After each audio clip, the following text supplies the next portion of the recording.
Assalamualaikum warahmatullahi wabarakatuh. Di sini kami kelompok 2 akan mempresentasikan mengenai sistem saraf. Kelompok 2 beranggotakan 3 orang, yaitu Nadifa Putri Syafania dengan NIM 23035110029, kemudian dilanjut oleh Alvito Dinova Setiawan 23051110033, dan terakhir Lita Rosita dengan NIM 23035110059. Nah, di sini yang pertama adalah apa itu sistem syaraf? Nah, sistem syaraf pada hewan air adalah jaringan kompleks yang terdiri dari sel-sel saraf atau yang disebut dengan neuron yang berfungsi untuk mengatur dan mengendalikan aktivitas tubuh, seperti merespon rangsangan dari lingkungan serta mengkoordinasikan gerakan. Sistem saraf ini memungkinkan hewan air untuk beradaptasi dengan lingkungan akuatik, termasuk mendeteksi perubahan suhu, tekanan, dan keberadaan predator atau mangsa. Nah, secara umum, sistem saraf pada hewan air itu terbagi menjadi 2 bagian utama, yaitu yang pertama adalah sistem saraf pusat atau yang disebut dengan SSP, yang terdiri dari otak dan sumsum tulang belakang yang berfungsi sebagai pusat pengolahan informasi dan pengendalian gerakan. Kemudian yang kedua adalah sistem saraf tepi atau biasa kita sebut SST, yang terdiri dari saraf yang menghubungkan SSP atau sistem saraf pusat dengan organ tubuh lainnya. Lanjut ke slide sistem saraf pada krustasea. Nah, krustasea memiliki sistem saraf yang terdiri dari otak kecil, ganglia, dan rantai saraf ventral. Otak mereka terletak di bagian anterior tubuh, tepat di atas esofagus, dan berfungsi sebagai pusat pemrosesan informasi. Ganglia tersebar di sepanjang tubuh dan berperan dalam mengontrol gerakan serta respon terhadap lingkungan. Nah, rantai saraf ventral adalah struktur utama yang menghubungkan ganglia dengan berbagai bagian tubuh, memungkinkan koordinasi gerakan yang cepat dan efisien. Nah, lalu bagaimana mekanisme kerjanya? Nah, mekanisme kerjanya adalah yang pertama adalah deteksi stimulus, yang dimana sensor pada antena dan steae menangkap rangsangan dari lingkungan, yang kemudian akan diproses oleh otak dan ganglia untuk mengolah informasi dan menentukan respon yang sesuai. Kemudian pengiriman impuls, yang dimana impuls saraf dikirim melalui rantai saraf ventral ke otot yang relevan. Kemudian eksekusi gerakan, yang dimana otot akan merespon dengan melakukan gerakan yang diperlukan seperti berenang atau menghindari predator. Nah, untuk studi kasusnya adalah yaitu lobster. Nah, lobster ini memiliki kemampuan regenerasi saraf yang lebih baik dibandingkan dengan krustasea lainnya.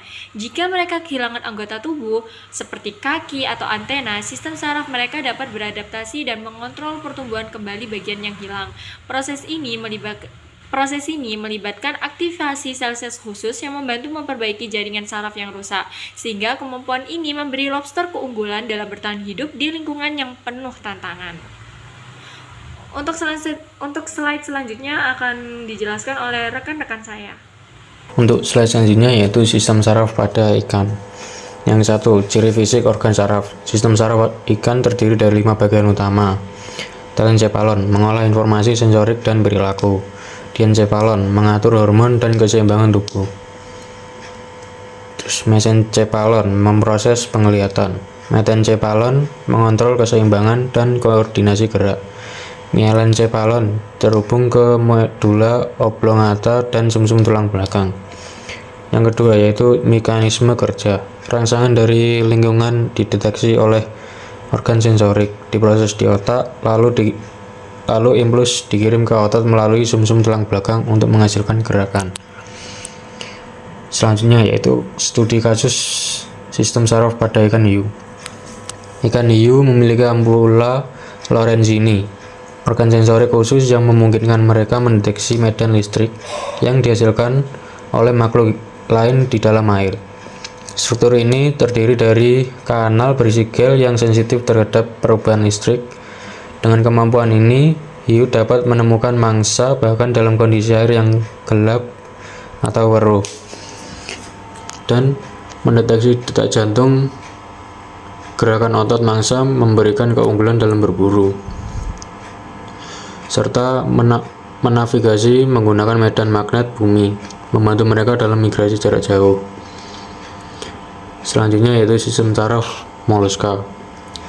Struktur fisik terdiri dari otak, ganglion, dan serabut saraf dengan tingkat kompleksitas berbeda. Yang satu yaitu cephalopoda, otak besar dan banyak ganglion, kemampuan belajar tinggi. Yang kedua yaitu sistem sederhana untuk gerakan dasar, gastropoda. Yang ketiga yaitu bivalvia, sistem paling sederhana tanpa otak yang berkembang.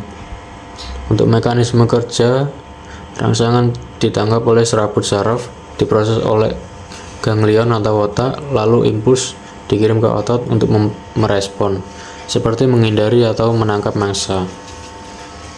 Untuk studi kasus sendiri yaitu kemampuan belajar dan memori pada gurita pada berikut. Gurita memiliki kemampuan belajar dan memori yang luar biasa, tidak dimiliki oleh moluska lain. Beberapa keunikan sistem saraf gurita meliputi ke-1, otak yang berkembang. Gurita memiliki lebih dari 500 juta neuron, jumlah yang mendeteksi beberapa mamalia.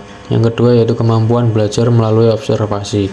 Gurita dapat mempelajari perilaku dan mengamati individu lain. Yang ketiga, memori jangka panjang. Mereka dapat mengingat solusi dari masalah yang pernah mereka hadapi sebelumnya.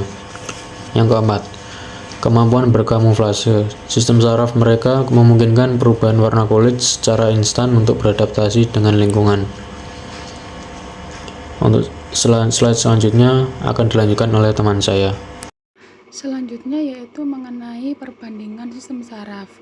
Pada kategori pertama yaitu struktur utama, krustasea, otak kecil, ganglia rantai saraf ventral, kemudian Pisces, otak besar dengan 5 bagian utama, kemudian moluska, otak ganglion, serabut saraf.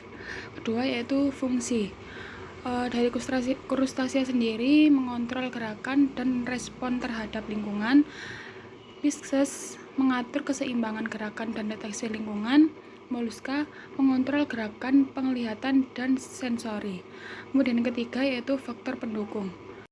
Faktor pendukung dari krustasea yaitu exoskeleton melindungi sistem saraf. Yang kedua Pisces, sistem saraf pusat yang berkembang baik untuk navigasi.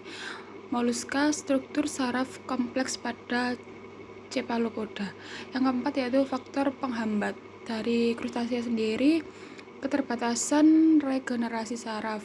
Pisces, keterbatasan adaptasi terhadap perubahan ekstrim.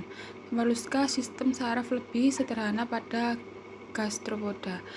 Yang terakhir yaitu keunikan dari krustasea yaitu lobster dapat meregenerasi saraf lebih baik. Pisces, hiu memiliki sensor medan listrik. Yang terakhir moluska yaitu gurita memiliki kemampuan belajar tinggi. Kesimpulan, kelompok 3 menunjukkan perbedaan yang signifikan dalam struktur dan mekanisme kerja sistem saraf yang disesuaikan dengan habitatnya. Setiap kelompok memiliki spesies dengan ciri khas unik yang tidak dimiliki oleh spesies lain, seperti hiu dengan ampula Lorenzini, gurita dengan kecerdasan tinggi, dan lobster dengan regenerasi saraf yang lebih baik. Lingkungan udara mempengaruhi pengembangan sistem saraf pada kelompok ketiga, dengan Pisces memiliki sistem saraf yang paling kompleks di antara ketiga untuk navigasi di udara. Sekian presentasi dari kelompok 3. Terima kasih.